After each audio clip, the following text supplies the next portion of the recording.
Muy buenos días. Muy buenas tardes. La 65ª legislatura de la Cámara de Diputados, a través del diputado Pedro Vázquez González y el Espacio Cultural San Lázaro, les dan la más cordial bienvenida a la presentación del libro La simulación tributaria. El presidium de este acto está integrado por el maestro Ismael Carballo Robledo, director general del Espacio Cultural San Lázaro.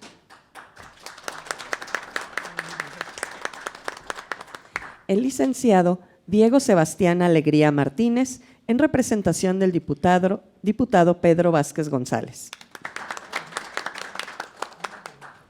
La maestra Gema Ayecac Jiménez, catedrática de la Facultad de Derecho de la UNAM. La doctora Giovanna Humedia Garrido Márquez, abogada en materia penal, fiscal, de amparo y derechos humanos. Y el licenciado Rubén López Saldaña, de la oficina del diputado Pedro Vázquez González. Destacamos y agradecemos la presencia a través de la plataforma digital del doctor Luis Manuel Alonso González, autor de la obra que hoy se presenta.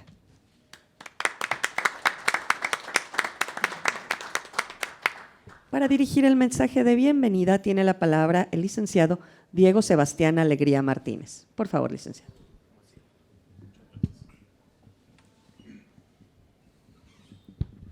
Hola, sí se escucha, ¿verdad? Muy buenas tardes a todas y a todos. Buenas noches en España. Y bueno, a nombre del diputado federal Pedro Vázquez González, secretario de la mesa directiva e integrante del grupo parlamentario del Partido del Trabajo de esta 65 legislatura, sean todos bienvenidos a la presentación del libro La simulación tributaria del doctor Luis Manuel Alonso González. Bueno, damos comienzo a este evento y me permito dar un saludo a nuestras invitadas e invitado. El doctor Luis Manuel Alonso González por vía Zoom, a la maestra Gema Ayecac Jiménez, a la doctora Giovanna Humedia Garrido Márquez y al maestro Ismael Carballo Robledo, director general del Espacio Cultural de San Lázaro. Quiero decirles que es un honor que nos acompañen aquí en la Cámara de Diputados. También quiero compartirles de manera breve una semblanza curricular del autor del libro, el doctor Luis Manuel Alonso González, quien es catedrático de Derecho Financiero y Tributario de la Universidad de Barcelona, donde fue director del Departamento de Derecho Financiero y Tributario de los años 2009 a 2013 y vuelve a hacerlo nuevamente en la actualidad. Ha desempeñado otros cargos como decano de la Facultad de Derecho de la Universidad Internacional de Cataluña, ha sido secretario del Departamento de Derecho Público y Ciencias Histórico-Jurídicas de la Universidad Autónoma de Barcelona. También es presidente de la Ponencia Jurídica de Fomento del Trabajo Nacional, miembro de la Comisión Fiscal y del Tribunal Arbitral de Barcelona, asesor del Colegio Oficial de Gestores Administrativos de Cataluña y colaborador habitual del Instituto de Estudios Económicos del Instituto. Ha desarrollado una amplísima actividad científica que incluye la dirección de numerosos proyectos de investigación financiados por instancias públicas y desarrolladas principalmente en colaboración con universidades latinoamericanas de países como Brasil, Argentina y México. Ha publicado decenas de libros y más de un centenar de artículos de trabajos científicos en los que destacan sustitutos y retenedores en el ordenamiento tributario español, jurisprudencia constitucional tributaria, fraude y delito fiscal en el IVA, fraude carrusel, truchas y otras tramas, sociedades profesionales interpuestas, problemáticas fiscal y penal, la impugnación del modelo 720 tras el dictamen de la Comisión Europea. También ha dirigido a equipos universitarios de profesores españoles y extranjeros en numerosos proyectos de investigación subvencionados que han estudiado la fiscalidad ambiental, la financiación autonómica, la fiscalidad empresarial y la mejora de las relaciones entre administración y administrados. Buena parte de su obra científica está relacionada con la experiencia adquirida con su labor profesional para entes públicos, empresas, personas físicas a través de la emisión de dictámenes, preparación de recursos y reclamaciones y asesoramiento y planificación fiscal. Y pues bueno, a nombre del diputado Pedro Vázquez González y de la Cámara de Diputados, sean todas y todos bienvenidos.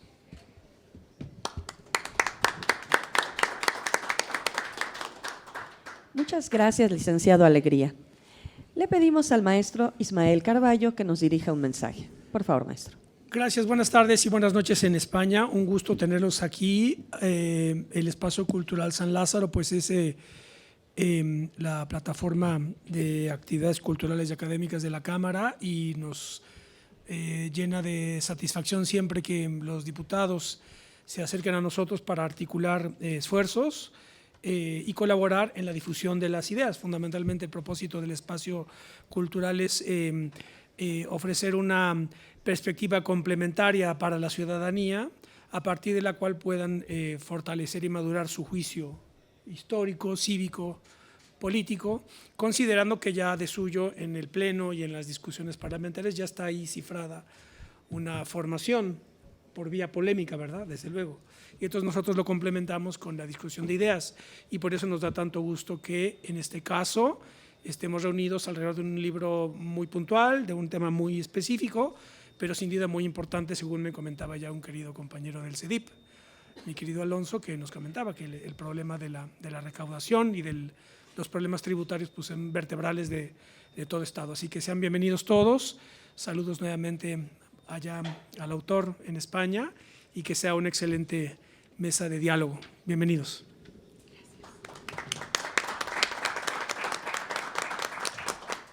Muchas gracias, maestro Carballo.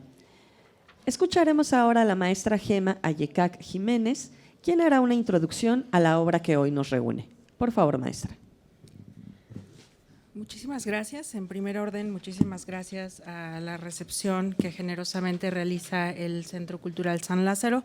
Por supuesto, nuestro más profundo agradecimiento al diputado Pedro Vázquez González, y por supuesto, por no obviar, gracias a la generosidad del doctor Luis Manuel Alonso González, quien nos honra con la presentación de su libro.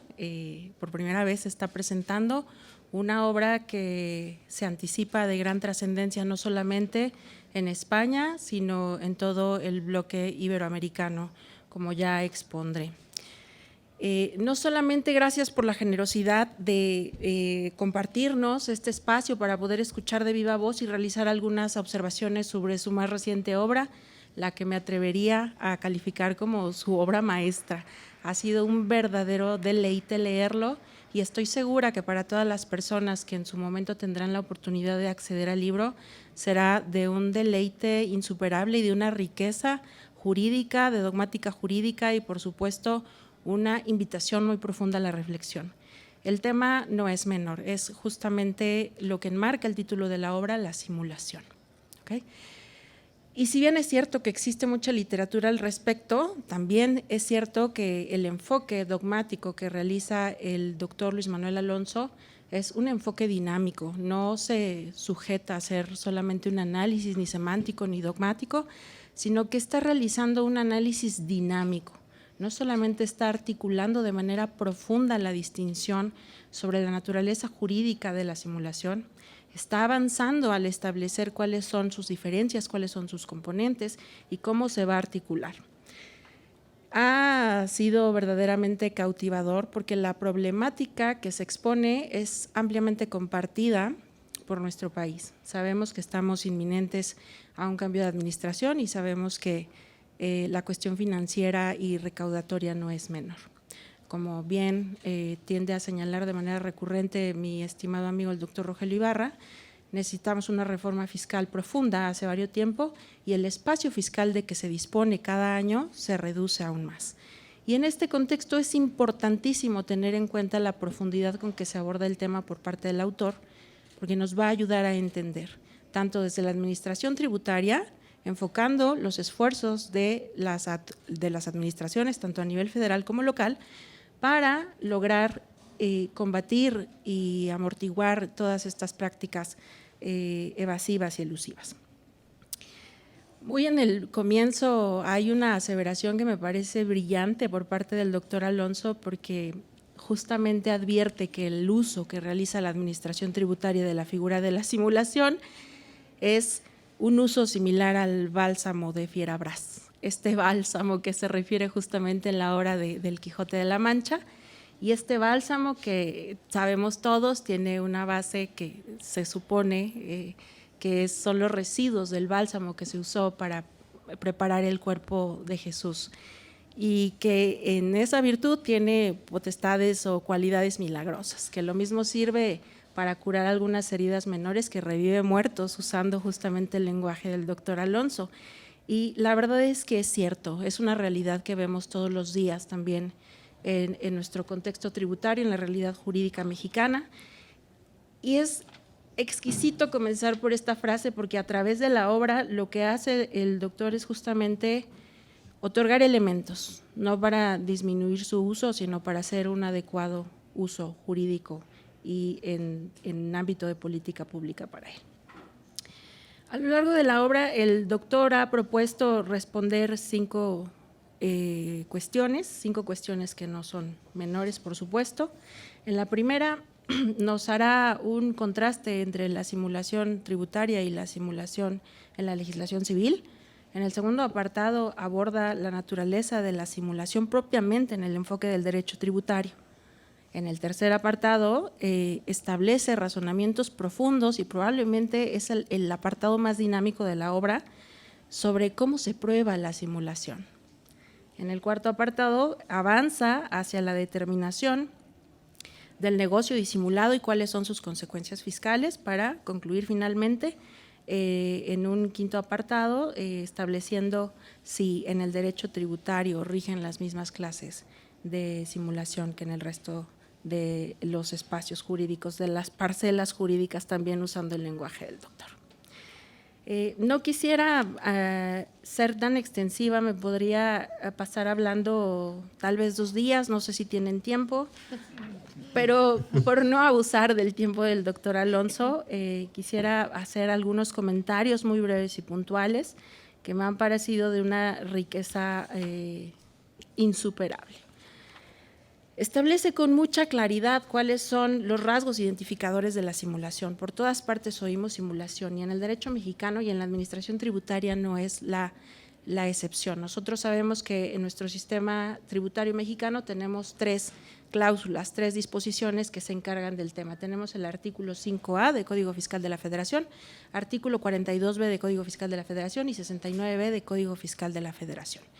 Estos 3 artículos lo que hacen es, de manera intuitiva, intentar regir una realidad que en la obra del doctor se expone con una claridad prístina. O sea, podemos apreciar exactamente de la lectura cuáles son las diferencias entre estos, podemos entender también cuál es la secuencia que debería ser realizada a efecto de intervenir lo menos posible en la esfera jurídica de los ciudadanos, de los gobernados, y señala, por ejemplo, con mucha precisión la existencia de estos 3 rasgos identificadores en la simulación, que es el acuerdo simulatorio, que solamente con ese a mí personalmente me voló la cabeza, porque en nuestra realidad lo que sucede es que la autoridad tributaria no está demandando la prueba del acuerdo simulatorio. Basta que una de las personas, es decir, un contribuyente, haya adquirido de buena fe ingresos en su patrimonio, el flujo financiero, como lo señala el doctor, para considerar todas las consecuencias, tanto en el derecho administrativo, en el sancionador administrativo, pero incluso llegando al sistema penal. Lo que me parece de una gravedad importante, pero recupero para no divagar, estas aportaciones que realiza sobre estos 3 elementos, el acuerdo simulatorio, el engaño al que se llega a través de la ocultación y el móvil pretendido y la causa de la simulación, son de una riqueza insuperable. No quiero abusar del tiempo. Podría escribir un libro del primer capítulo de la obra. Solamente voy a concluir para dar paso a la doctora Giovanna, que desde luego tiene una comprensión mucho más profunda y puntual.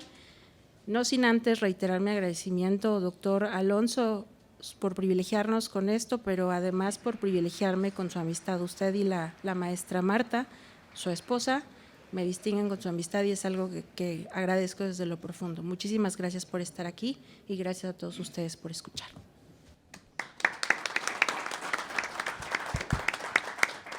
Muchas gracias, maestra Yecac. Para hacer un análisis de la obra La simulación tributaria, tiene la palabra la doctora Giovanna Humedia Garrido Márquez. Por favor, doctora. Muchas gracias. Pues me sumo al agradecimiento de la invitación que nos hacen en este recinto, porque retomo las frases de mi maestra Gema. Este libro nos vuela la cabeza y agradezco mucho al doctor Alonso la publicación de esta obra, en el tenor de que efectivamente podríamos llevarnos días enteros. Incluso yo leía la obra y decía, bueno, esto da para un semestre entero de análisis y controversia, ¿no?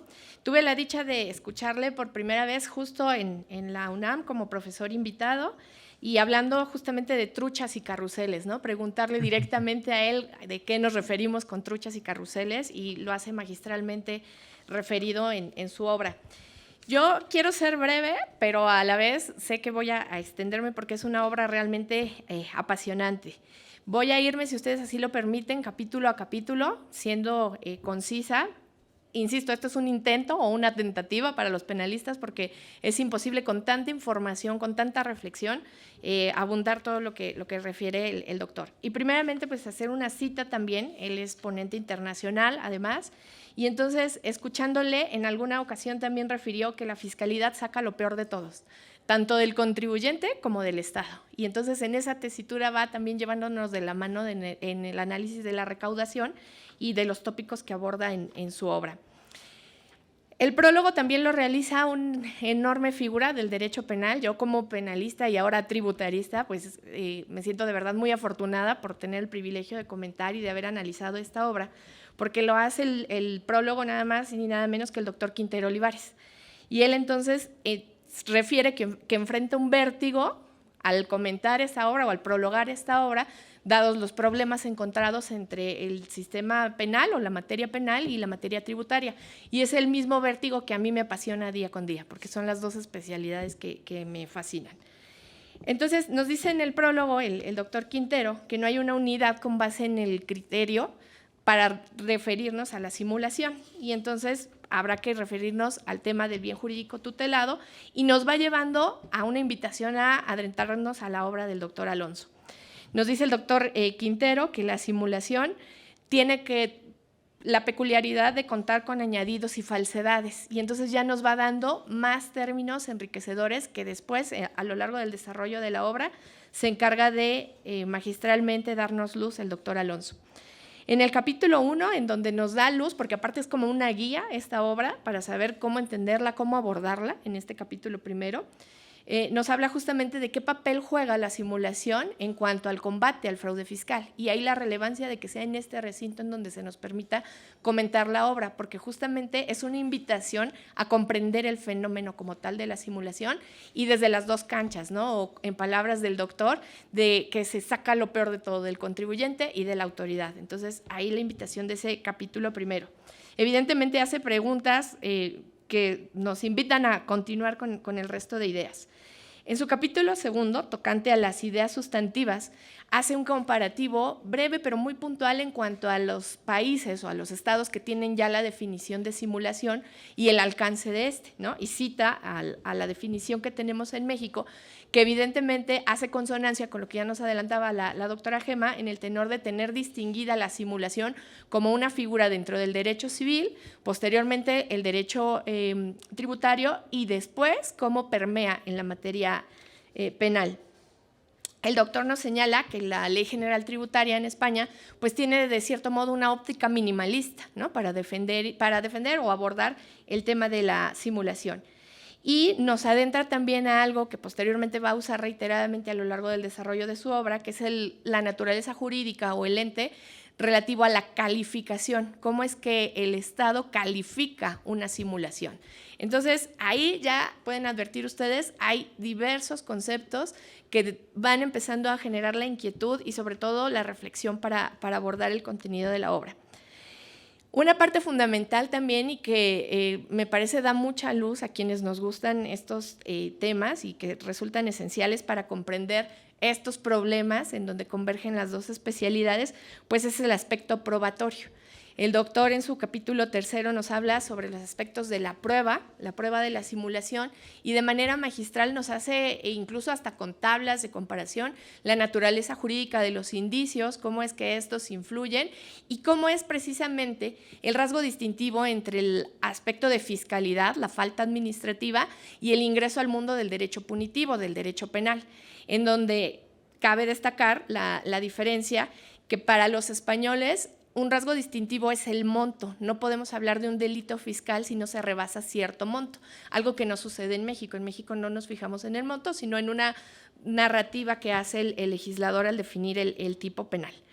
Entonces, magistralmente, insisto y reitero que es como con la óptica de alguien quien admira a alguien que desarrolla una obra de verdad tan magnífica, porque lo hace con una pulcritud tal que al final ya pareciera fácil el tema, ¿no? O sea, ya pareciera, es cotidiano, pero en realidad implica, estoy segura, todos los años de experiencia que tiene el doctor, porque nos hace reflexionar que para el efecto penal, ya hablando o tratando de delitos fiscales que tienen el origen en la simulación, no puede regir esa misma regla en el tenor de que debemos de partir de un hecho plenamente probado para ya poder hablar de una sanción penal.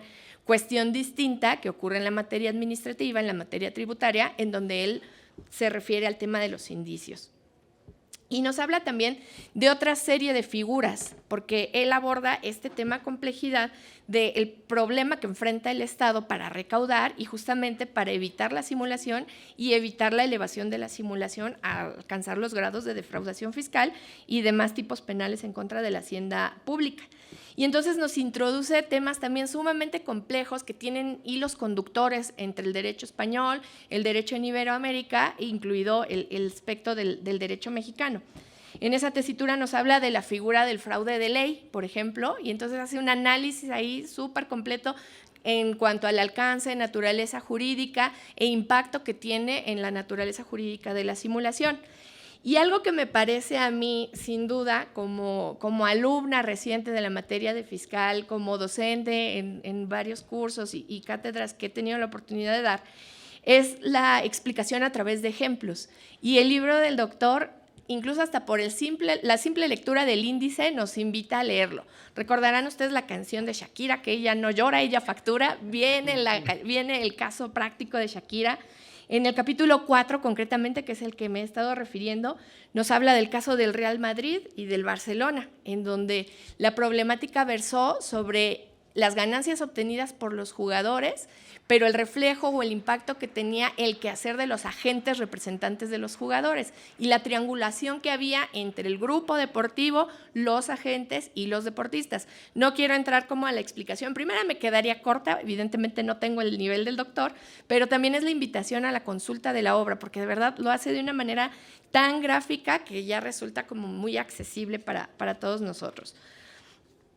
En cuanto a su capítulo 5, que es relativo a la potestad administrativa de declarar la simulación y determinar la operación disimulada, justamente nos lleva de la mano para advertir hasta dónde están los límites de intervención en cuanto a las actividades del Estado. Y hacemos el parangón o lo aterrizamos con las facultades de comprobación de aquí de nuestra norma mexicana, el artículo 42 del Código Fiscal, lo cita incluso también el doctor. Y de nueva cuenta nos abunda sobre este aspecto o este ejercicio que hace el Estado en cuanto a la calificación de la simulación. Y eso hacemos también como el cotejo o el abordaje a que de manera reciente el Tribunal Máximo de nuestro país se ha pronunciado sobre y utiliza este calificativo flexibilización del secreto bancario, que lo aterrizo o lo hago yo relacionado o correlacionado con este capítulo 5, porque justamente el doctor lo que nos dice es que aquí es donde van a intervenir también los aspectos de reconducción económica y nos abre el macro desde el cual se tiene que estudiar la simulación. No nada más el aspecto jurídico, sino el aspecto económico, que es también tan importante para poder comprenderlo. Y nos cita otro caso. Aquí el caso que nos cita es el del youtuber Rubius, que es famoso en España. Y entonces el problema con este youtuber versó sobre el tema de la sociedad que él constituyó, y hay un abordamiento también bastante profundo por parte del doctor en cuanto al uso de sociedades y el desarrollo de actividades de las personas físicas. ¿En qué momento se puede incurrir o no en un aspecto de simulación? Para el capítulo 6, el doctor nos habla de una figura que también desde la óptica o la cancha de quienes ejercemos la defensa en materia fiscal, pues es una figura a la que solemos recurrir, porque es cuando, digamos, se le venció el plazo a la autoridad. Y me encantó la frase que utiliza el doctor, porque señala: si la autoridad, pudiendo indagar sobre la naturaleza, el quehacer del contribuyente, no lo hizo, no puede ser premiada por ello, ¿no? Y entonces me estoy refiriendo al aspecto de la prescripción, que es lo que abunda el doctor en su capítulo 6. En el 7º hace también un abordaje bastante profundo sobre la sancionabilidad automática de la simulación. Y aquí hace una especie, si se me permite la expresión, de escalonaje o de jerarquía en cuanto al tema de la ocultación y el dolo como parte de los elementos del procedimiento. En el capítulo 8 nos habla también sobre la recepción y este es para mí el tema, yo creo que central de la obra. El capítulo 8 es la parte magnánima de la obra. Ya lo decía la doctora Gema, es un tema de relevancia mayúscula en este tenor, y es que el capítulo 8 es donde resulta la conjugación de estos dos temas, el tributario y el derecho penal. Entonces aquí el abordaje que hace el doctor es justamente esa incursión que tiene la simulación, traída desde conceptos tan básicos o fundamentales abordados por Francesco Carrara, cuya cita hace de manera muy breve, pero también nos lleva a una evolución para pasar por la materia civil, transitar hacia la tributaria y finalmente advertir cómo es que ha sido recepcionado ese concepto en el derecho penal. Y de nueva cuenta, de manera muy gráfica, porque insisto, no hay mejor manera de aprender estos temas tan complicados, tan técnicos, que a través de ejemplos y ejemplos ya resueltos, en donde el doctor también se dio a la tarea de hacer el ejercicio analítico de muchas resoluciones de España. Y el caso que aborda en este capítulo 8 es pues nada más y nada menos que el de Messi, ¿no? El problema fiscal que enfrentó este deportista en cuanto al tema de si tenía o no un adeudo con el fisco, y destaca puntos muy específicos en torno a si se trataba de un deudor tributario, que es como la parte principal de análisis, y el doctor nos lleva ahí para aterrizar este aspecto, y hace un énfasis sobre el desvalor omisivo, que es como la esencia de la defraudación fiscal. Pocos son los autores que en México abordan tan profundamente, y que la obra del doctor lo que nos permite es llegar a la reflexión de estos conceptos que conforman el estudio dogmático en sí mismo de la defraudación fiscal. Y en esa tesitura, el doctor lo que nos señala es que hay la peculiaridad del artificio engañoso como parte de la defraudación fiscal, que es algo que ha costado mucho trabajo, incluso que se interprete hasta en los tribunales y desde el inicio de las indagatorias por parte de la Procuraduría Fiscal, en donde advertimos o donde la autoridad tiene que indagar para poder hallar o toparse con ese carácter engañoso o ese artificio engañoso por parte del contribuyente. Y hay un aspecto también muy relevante en este capítulo, que nos señala el doctor que para que podamos hablar ya de la característica peculiar o distintiva de la simulación desde la óptica penal, debe estar también calificada, cualificada o tildada por esa peculiaridad consistente en que haya la finalidad de impedir u obstaculizar las facultades de comprobación. Este para mí es tema así de tesis. Finalmente, en el resto de capítulos lo que hace es, de nueva cuenta, aterrizarlo a través de ejercicios prácticos para llegar a un cierre, y con lo que iniciaba era el tema de la defraudación en carrusel, la defraudación que él denomina trucha, que justamente nos habla de los ciclos abordados por las empresas simulando operaciones, ya sea en la vertiente inmobiliaria o en la vertiente de alguna otra actividad, en donde se utilizan las que él también define muy claramente como empresas pantalla. Por mi parte sería todo.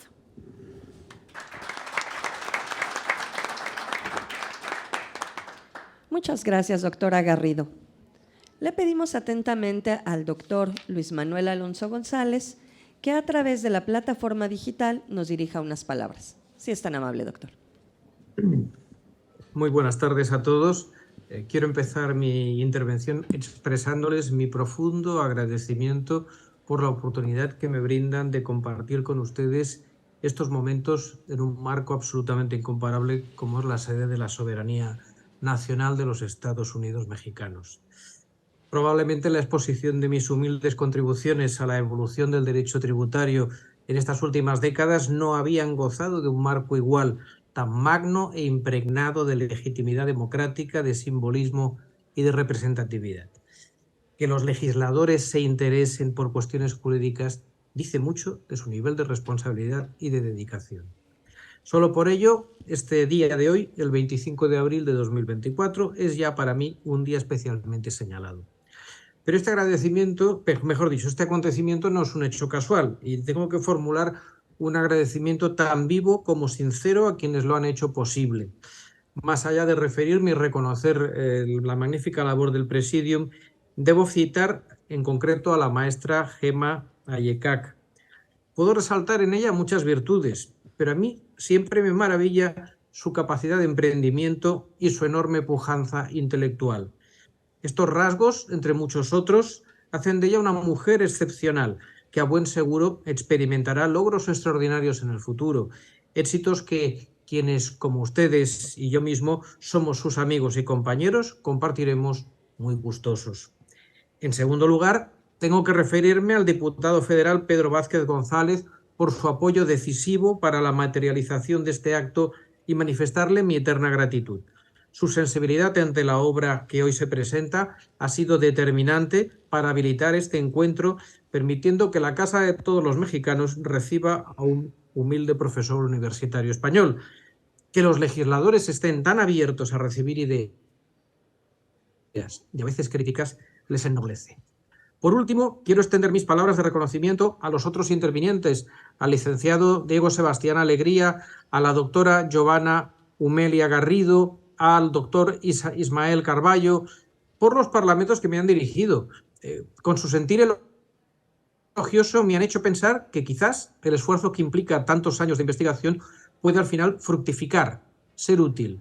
La recompensa es, en estos casos, la difusión del conocimiento y poder compartirlo con un público tan cualificado como el que hoy ocupa esta sala del Palacio Legislativo de San Lázaro. Si puedo contribuir a solucionar problemas y mejorar las relaciones entre Hacienda y los ciudadanos, me doy por satisfecho. No tenía previsto referirme al profesor Quintero Olivares, pero me han hecho caer que evidentemente este libro se enriquece, tiene mucho valor añadido con el prólogo magnífico, que no deja de ser una obra en sí misma considerada, que el doctor Quintero Olivares ha tenido a bien ejecutar gracias a mi invitación. Me enorgullece decir que es amigo personal mío y yo en realidad me siento más bien discípulo suyo. Mis maestros son, por este orden, el profesor Ferreiro Lapaz en el ámbito de lo tributario y el profesor Gonzalo Quintero Olivares en el ámbito de lo penal. Seguidamente voy a esbozar algunas ideas sobre lo escrito, sobre esta obra que he titulado La simulación tributaria. Un título sencillo que, les confieso, en algún momento pensé en sustituir por el de Tratado de simulación tributaria, aunque luego accedí a un arrebato de modestia y recapacité, porque el término tratado transmite una idea de completitud que en el examen de las instituciones jurídicas es muy difícil asegurar. Dada la hora que es en México, ustedes tendrán que comer, y porque no quiero abusar de su especial consideración hacia mí asistiendo a este acto, voy a ser breve y conciso. A quien el tema le interese, le remito a la obra que será publicada en las próximas semanas en La República a través de la editorial jurídica de Iuris. Y pensando en todos en general, desarrollaré mi intervención con arreglo al siguiente guión. En primer lugar, voy a justificar la importancia del tema elegido para el libro, aunque la verdad es que los introductores lo han hecho tan bien que casi podría omitir este apartado. En segundo lugar, expondré por qué pienso que la institución analizada, la simulación es de interés transversal, sin importar tanto el país en el que se aplique. En tercer lugar, mencionaré algunas de las aportaciones principales del libro y en cuarto y último lugar me extenderé en algunas consideraciones sobre la situación de la simulación en México. Vamos a empezar, pues, por la justificación e importancia del tema. Creo que es un hecho incontestable que de unos años a esta parte la apreciación de supuestos de simulación por parte de las administraciones tributarias se ha disparado exponencialmente, con independencia de que, en realidad, en efecto, se habrán incrementado el número de ocasiones en las que el fraude tributario se encauza por las lindes de la simulación negocial, también es cierto que son muchos los casos en los que cuando la administración tributaria señala con el dedo una simulación, luego no lo es. Y no lo es porque vivimos un tiempo de vulgarización y de banalización de la simulación negocial, de lo que significa y de los elementos que han permitido construir esta institución en el mundo del derecho. Se abraza hoy un proceso de simplificación que está directamente orientado a hacer más simple, más sencilla la labor de la lucha contra el fraude que compete desarrollar a la administración tributaria, en detrimento, en ocasiones, de los derechos y garantías de los contribuyentes. Si me admiten una digresión literaria, volvería a citar el caso del bálsamo de Fierabras, que ya ha sido ampliamente expuesto, pero es que realmente, si para Cervantes el bálsamo de Fierabras era una pócima que lo solucionaba todo y que podía resucitar hasta los muertos, en realidad parece que la administración tributaria muchas veces sopesa ese mismo concepto cuando recurre día sí y día también a la figura de la simulación. ¿El resultado cuál es? El resultado son miles y miles de expedientes de regularización tributaria que se fundamentan en la apreciación de simulación y que abren paso a miles y miles de conflictos que se judicializan y que fructifican a su vez en miles de resoluciones administrativas y judiciales. Y son cerca de 1000 las resoluciones y sentencias que he examinado para preparar este libro, porque en la tesitura de profundizar en el fenómeno de la simulación tributaria, en el momento actual, he intentado actuar como un galeno. Siendo el enfermo el cuerpo social, el examen de los síntomas de la dolencia se ejecuta mediante el conocimiento del problema que le aqueja a través del examen de un amplio caudal jurisprudencial. A partir de ahí, conocemos ya las distintas facetas de la simulación que han obligado a prolongar este estudio mucho más del tiempo inicialmente previsto. Y como todo facultativo debe hacer, al final formulamos un diagnóstico y recetamos la medicación, que en nuestro ámbito jurídico significa sugerir reformas legales y proponer criterios aplicativos a los órganos administrativos y judiciales, tanto en la esfera tributaria como en la penal. Quiero subrayar este último aspecto. En la base de muchos de los delitos fiscales que asolan nuestros países se encuentran operaciones y negocios simulados. Eso es así, pero igualmente cierto es que la jurisdicción penal, al menos en España, contempla esta problemática con especial rigor y sin merma de la presunción de inocencia. He tenido ocasión de comprobarlo personalmente en casos bastante conocidos, como el del novelista Ildefonso Falcones, conocido por el bestseller La Catedral del Mar, o el del expresidente del Fútbol Club Barcelona, Sandro Rosell. Las sentencias penales, al final, alumbran razonamientos mucho más avanzados que las contenciosas. Recomiendo, desde luego, su lectura a los letrados sobremanera. Pero este libro se sustenta también en la obra de los clásicos. Si no lo han hecho aún, muchos de ustedes, por la juventud de la que disfrutan, no dejen de leer a Ferrara, a De Castro, a Savigny. Llena de satisfacción la sabiduría que emana de sus obras y comprobar cómo que sus enseñanzas siguen tan vigentes hoy como hace al menos un siglo. Pero lo que sí he intentado rehuir es la cita formularia de otra doctrina más reciente que nada nuevo aporta, así como la reiteración monótona de la jurisprudencia que siempre se invoca para ilustrar sobre las características definitorias de la simulación en el derecho privado. Estamos obligados a ir más allá. Como estudiosos de la fiscalidad, debemos esforzarnos en diferenciar los rasgos de la simulación tributaria, porque no es exactamente igual esta figura a la simulación del derecho civil. Parte de ella, pero evoluciona y lo hace con acentos propios, y esas particularidades son las que hay que conocer y difundir. Quiero mencionar, por último, y antes de proseguir, la labor meritoria del Tribunal Supremo Español, sobre todo en los últimos años. Aunque no siempre comparta las soluciones a las que llega, hay que rendir tributo a la labor que está desarrollando en aras a la depuración en nuestro ordenamiento tributario de usos y prácticas refractarias a los derechos de los administrados. En este trayecto tiene que ser destacado su esfuerzo por delimitar el papel que juega cada instrumento legal pergeñado en la lucha contra el fraude fiscal. No es lo mismo, no puede serlo en ningún caso, la simulación que el fraude de ley o el abuso del derecho.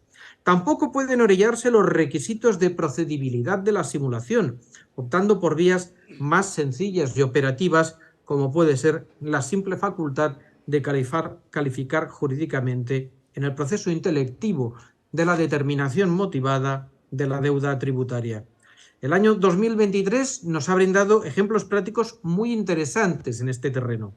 El Tribunal Supremo ha dictaminado repetidamente que cuando la inspección tributaria corrige y regulariza a los principales clubes de fútbol, como el Real Madrid o el Barça, e imputa el pago que estos clubes hacen a los agentes de sus jugadores como más renta de esos jugadores, porque estima que los clubes asumen la retribución de los agentes por cuenta de ellos, desenmarañar ese nudo de relaciones cruzadas no puede hacerse, sin más, por la vía de la recalificación.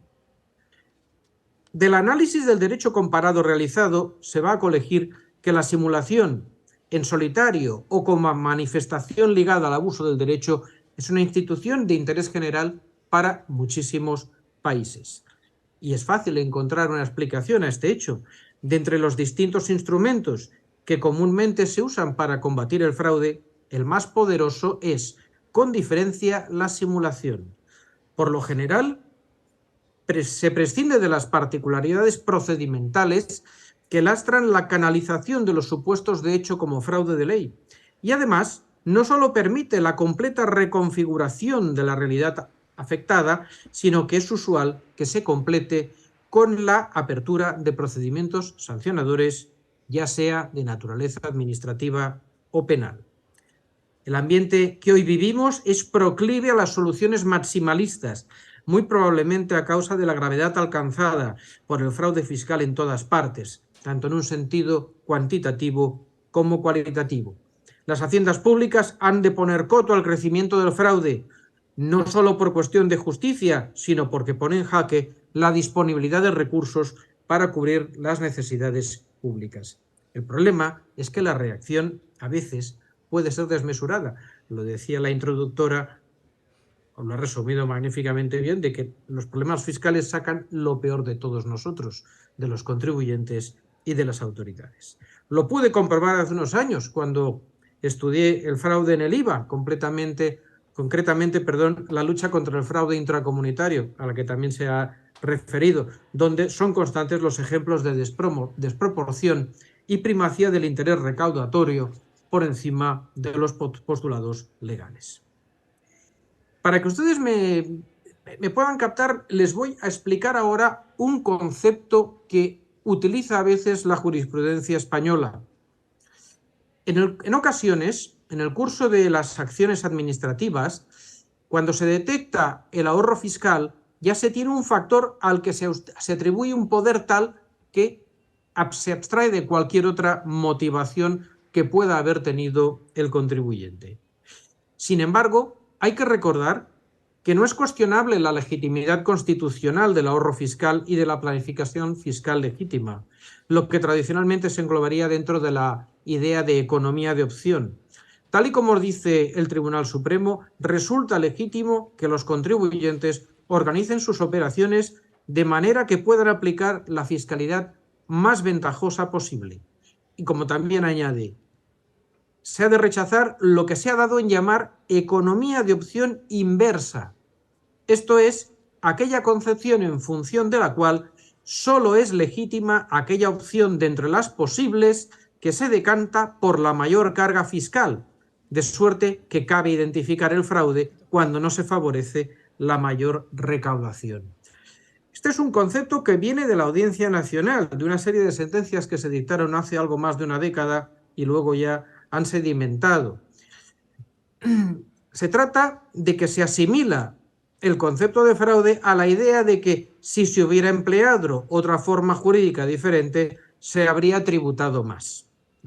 Se viene a sostener, por tanto, dice la Audiencia Nacional, una teoría rigurosamente inaceptable por cuanto exacerba el concepto de fraude, situándolo de lleno dentro del campo de la economía de opción y en este ámbito afectando de plano al principio de la autonomía de la voluntad, constitucionalizado en lo que se refiere a las relaciones mercantiles en el artículo 38 de la Constitución española, que reconoce la libertad de empresa.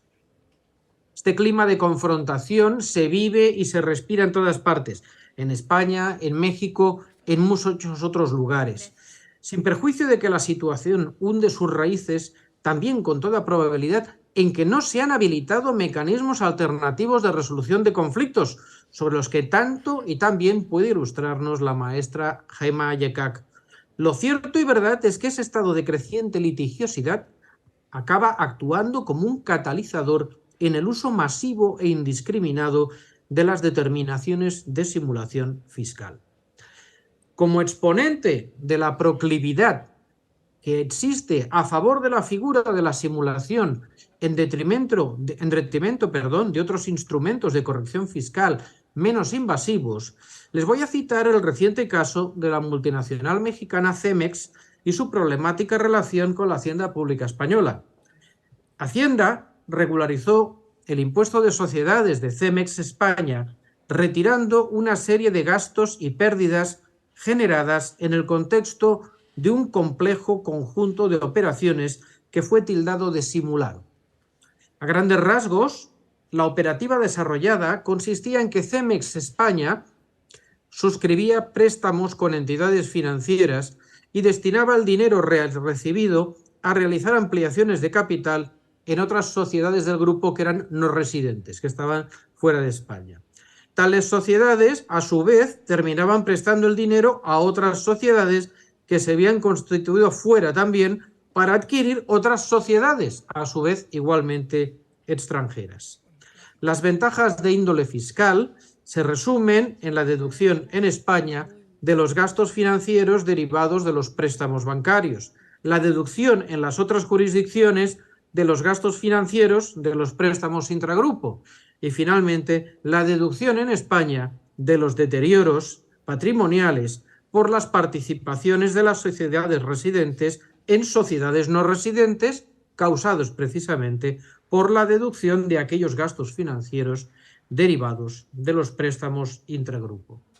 Para la inspección fiscal se dice, bajo el aparente amparo de operaciones reales, se han articulado unas artificiosas operaciones con las que se consigue que exista gasto financiero tanto en España como en sede del país de residencia de la sociedad que realiza las inversiones. Y además, Cemex España soporta la pérdida patrimonial que sufre la sociedad que efectúa las adquisiciones de otros grupos, como consecuencia de la carga financiera que recae sobre estas entidades por préstamos intragrupo o deterioro, en su caso, o pérdida definitiva. Entonces, se considera que se ha elegido la legislación fiscal que es más beneficiosa para cada tipo de operación.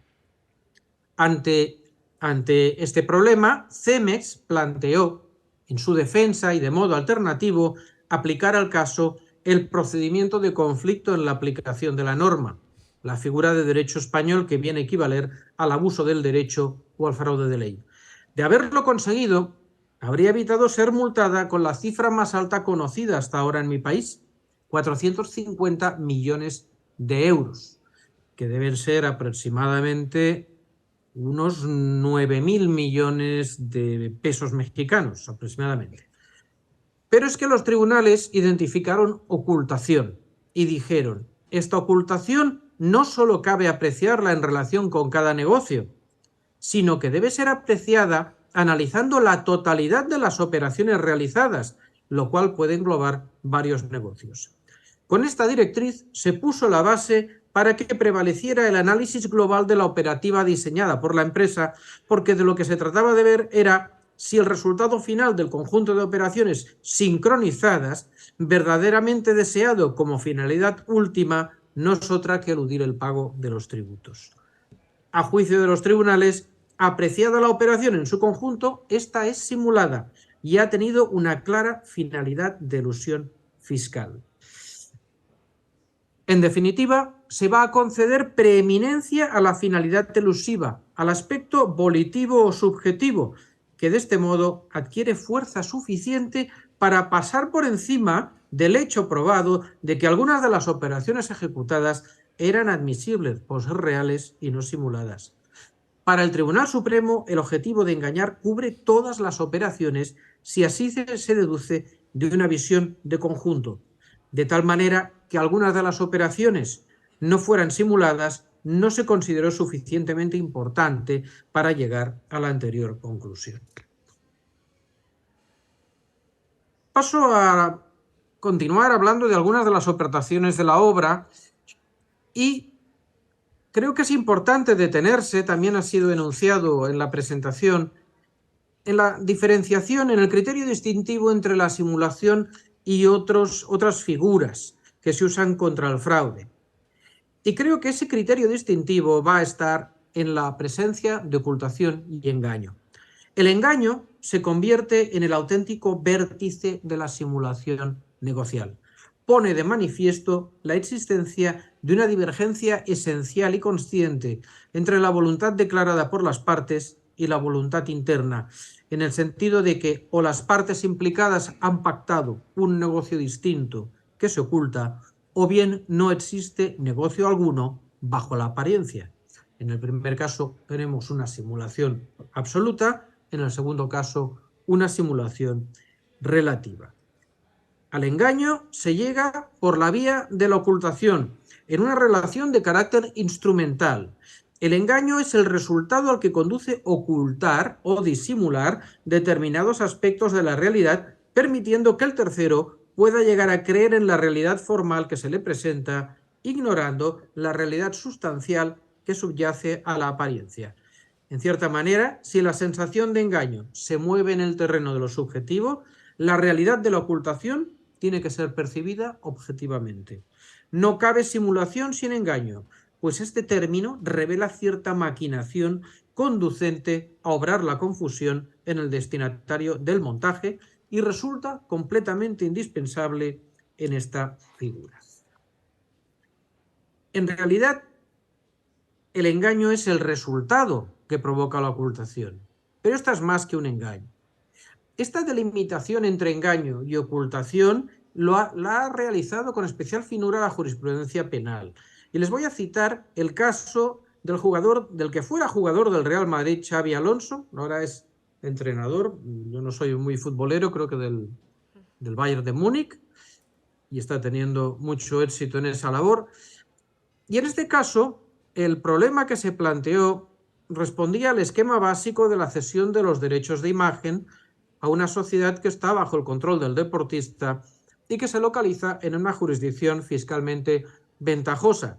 En suma, les va a recordar esta descripción al caso de Leo Messi o al caso de Cristiano Ronaldo, que también son objeto de escrutinio en el libro. Pero en el caso de Xabi Alonso el resultado fue sentencia absolutoria. Es uno de los casos más relevantes de los últimos años. Y lo que interesa destacar en lo que estamos viendo es que ante la acusación de que había una simulación absoluta en la cesión del negocio de los derechos de imagen a la sociedad del jugador, las distintas instancias judiciales que han entendido opusieron, entre otros extremos, lo siguiente. Primero, frente a la afirmación de que esa sociedad era una sociedad sin infraestructura, lo que hacen los tribunales es restar trascendencia a la posible carencia de medios materiales y humanos. En primer lugar, porque cabe subcontratación, que es lo que en realidad sucedió. Y en segundo lugar, porque no se requiere un entramado especialmente complejo para gestionar la explotación de la imagen de una persona cuya actividad deportiva le dota de gran notoriedad. Aquí podríamos abrir la puerta a hablar del océano de problemas que plantea, sobre todo en España, lo que se llaman las sociedades profesionales interpuestas, perseguidas de forma bastante sádica, podría decir, por parte de los órganos de la agencia tributaria. Pero es que además los tribunales descartan la ocultación por un rasgo absolutamente fácil de comprender. El jugador, Xabi Alonso, presentó sus declaraciones del impuesto de patrimonio donde lucía perfectamente la deuda que la sociedad tenía con él, se cuantificaba y figuraba allí, y lucían también las cantidades correspondientes por los rendimientos que percibía por la cesión de los derechos de imagen. Por tanto, nada ocultó. Como tampoco lo ocultó en la declaración a los que están obligados quienes tienen bienes y derechos en el extranjero, que la cumplimentó y todo lo declaró.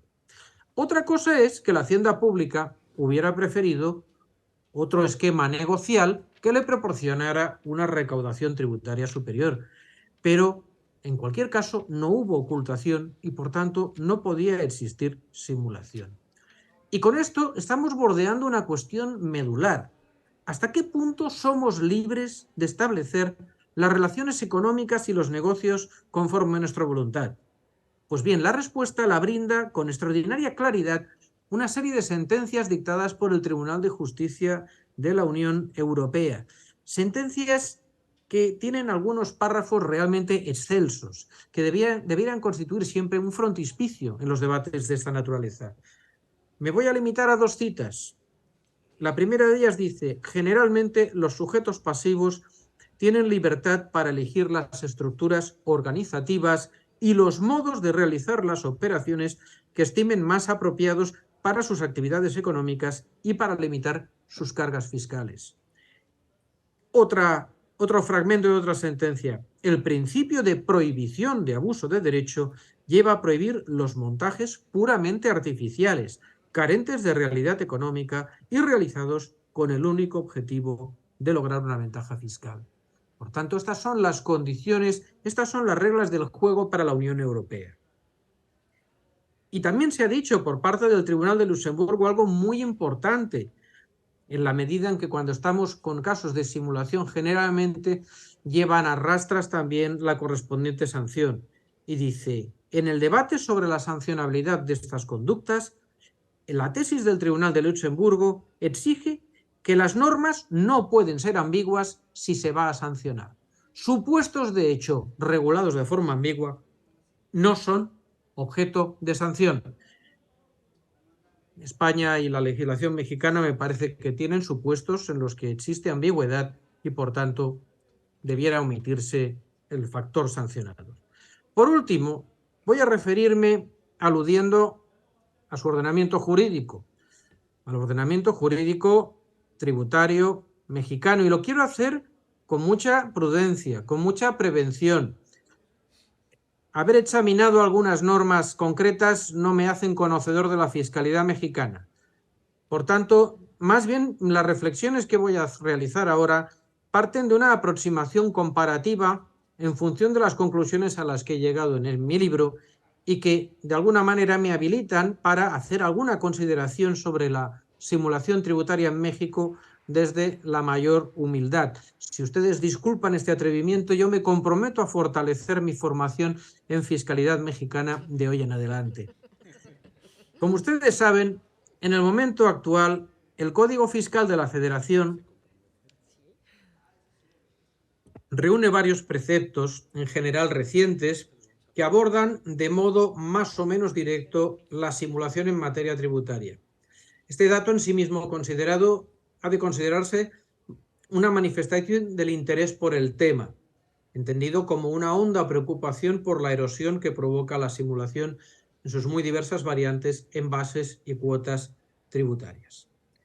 En efecto, podemos identificar los siguientes preceptos de interés. En primer lugar, el artículo 5A, dentro del título primero sobre disposiciones generales, ubicación que permite presumir que se trata de una disposición que aspira a tener un alcance general. A grandes rasgos parece remitirse a supuestos de abuso de derecho, dado que su extenso redactado no incluye mención expresa alguna a la simulación. Sin embargo, el hecho de que en el último de sus párrafos se contemplen posibles repercusiones penales alienta la idea contraria, pues comúnmente la corrección del fraude de ley y el abuso del derecho no comportan sanciones, menos aún de naturaleza penal.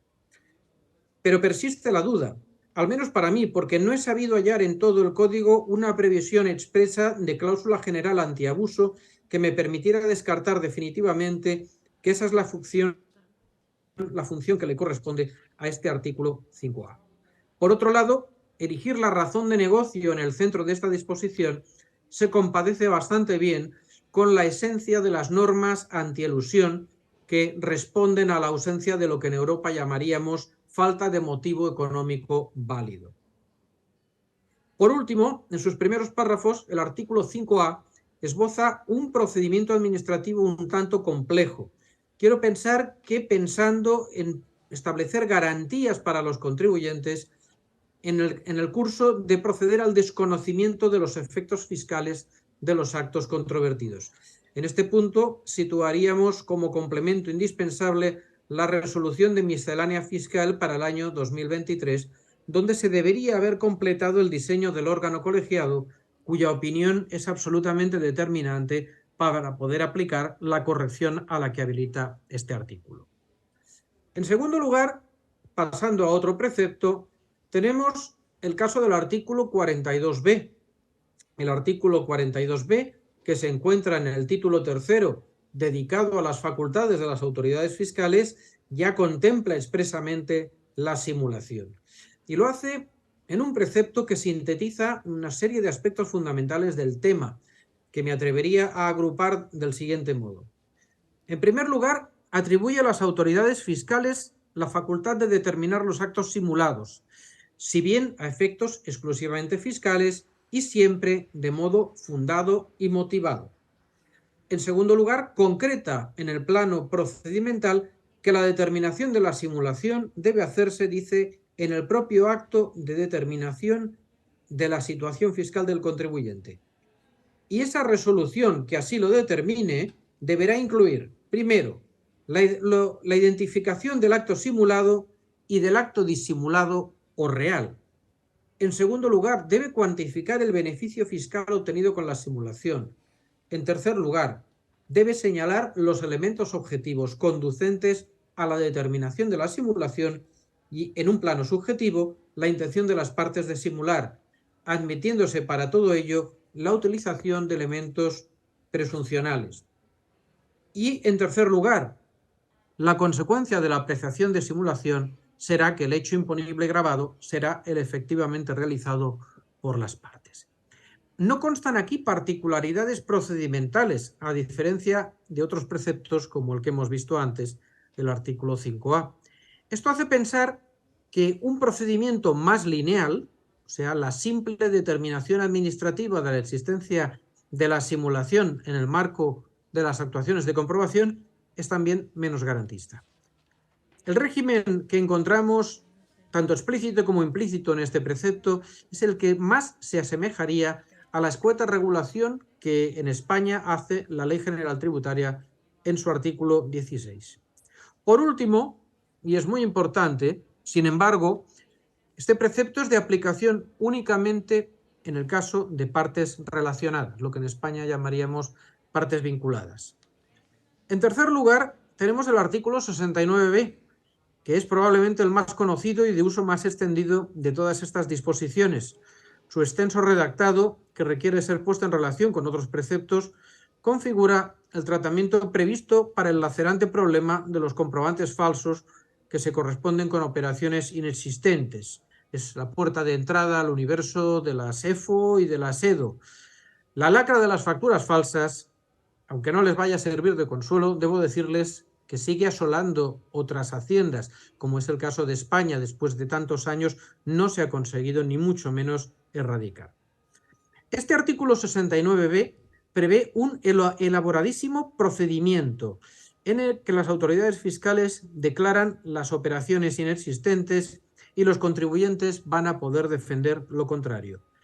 Desde luego no es ni momento ni lugar de profundizar, pero, como todo jurista sabe, articular procedimientos complejos y acumular requisitos, plazos y condiciones es abrir el paso a un sinfín de conflictos de orden formal que, sin embargo, pueden llevar al fracaso actuaciones materiales importantes.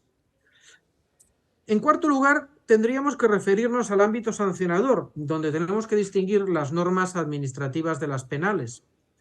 El Código Fiscal de la Federación contempla un abanico de tipos de infracciones administrativas que me permito calificar como apabullante. En esa jungla de infracciones, sin duda alguna, algunas serán de aplicación en caso de determinación de actos simulados. Probablemente el artículo 75, fracción 2, será uno de los más utilizados, aunque no llegue a utilizarse expresamente en la descripción de las conductas infractoras el término simulación. En cambio, si nos trasladamos al ámbito de los delitos, el artículo 109, fracción cuarta, sí se refiere expresamente como modalidad delictiva a la simulación contractual con obtención indebida de un beneficio en perjuicio del fisco. Aún así, teniendo en cuenta la diversidad de conductas reconducibles a la idea de simulación en sentido lato, debería examinarse con mucho detenimiento si el nutrido arsenal de infracciones al que nos hemos referido realmente las contempla todas ellas en un contexto de aplicación rigurosa de los principios de tipicidad y taxatividad penal. Por último, y ya fuera del Código Fiscal de la Federación, no se puede ignorar la previsión que hace el artículo 177 de la Ley del Impuesto sobre la Renta. Este interminable precepto dedica sus últimos párrafos a prever la simulación en el concreto caso de las partes relacionadas. Este dato y el hecho de que se reproduzcan las particularidades que ya hemos visto en el artículo 42b del Código Fiscal de la Federación puede significar que se reproduce aquel supuesto y se amplifica mediante el expediente de extenderlo al régimen de tributación de las entidades sujetas a regímenes fiscales preferentes. Terminado este punto, una evaluación conjunta sobre este interesante grupo de normas me lleva a considerar que el interés del legislador en poner coto a las mecánicas simulatorias, siendo loable, tropieza quizás con un cierto grado de confusión y de falta de sistemática en la coexistencia de las distintas regulaciones que conviven en el Código Fiscal de la Federación y fuera de ella. ¿Acaso sería conveniente una mayor y mejor sistematización que permitiera acertar con rapidez a la hora de seleccionar la norma aplicable en cada caso? El recurso al criterio de que la ley especial predomina sobre la general puede ser útil, no obstante, para mostrar preferencia por reservar a los casos de partes relacionadas y regímenes preferentes los artículos 42b del Código Fiscal y 177 de la Ley de Renta. Y con arreglo al mismo criterio, entonces, el artículo 69b se utilizaría para los casos de comprobantes falsos y operaciones inexistentes. En definitiva, el resto de posibles supuestos de simulación, que pueden ser realmente incontables, se someterían al artículo 5a, salvo que se llegue a la conclusión de que tal disposición debe orientarse únicamente a neutralizar casos de elusión fiscal en sus distintas manifestaciones. En definitiva, y con esto termino, ustedes, juristas y legisladores mexicanos, se encuentran inmersos en una vorágine difícil pero apasionante como es la lucha contra la simulación fiscal, pero con las armas que provee el Estado de Derecho y siempre dentro de sus límites. Por algo la Constitución mexicana de 1917 se distinguió de otras en consagrar, en especial, el respeto a las garantías individuales. De nuevo, muchas gracias por su paciencia y por su atención.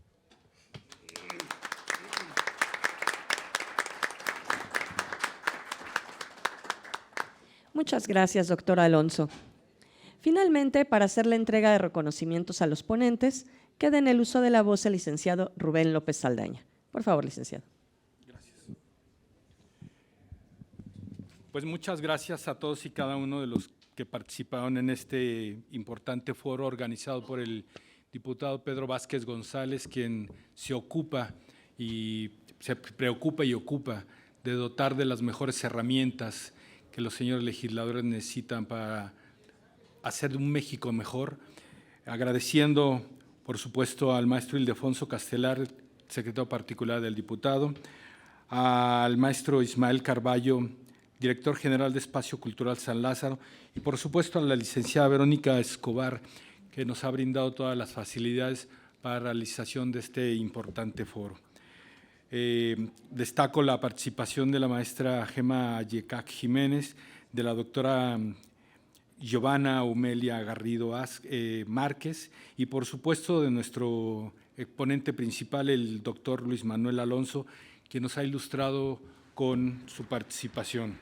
Y es en ese sentido en el que me permito leer el siguiente. El Grupo Parlamentario del Partido del Trabajo en la Cámara de Diputados tiene el enorme privilegio de entregar el presente reconocimiento al doctor Luis Manuel Alonso González por su valiosa participación en la presentación de su libro Simulación Tributaria. Cámara de Diputados, 25 de abril de 2024, diputado federal Pedro Vázquez González, el cual hago entrega a la maestra Ayekak para que lo remita, por favor, al doctor Alonso. De la misma forma, hago el mismo reconocimiento a la maestra en Derecho Gema Ayekak Jiménez por su valiosa participación, por ser un enlace importante y una de las mejores catedráticas que tiene la Facultad de Derecho de nuestra Universidad Nacional Autónoma de México. Maestra, muchas gracias. Y por supuesto a la doctora Giovanna Umelia Garrido Márquez por el valioso análisis que hizo de la obra del maestro Alonso, a la cual le reconocemos la participación y las aportaciones que hace a esta Cámara de Diputados para que podamos contar con el valioso trabajo del maestro Alonso, si así lo considera, y que pueda obrar en la biblioteca de esta Cámara de Diputados como una herramienta invaluable para los señores legisladores. A todos los participantes, muchas gracias por habernos acompañado. Es cuanto.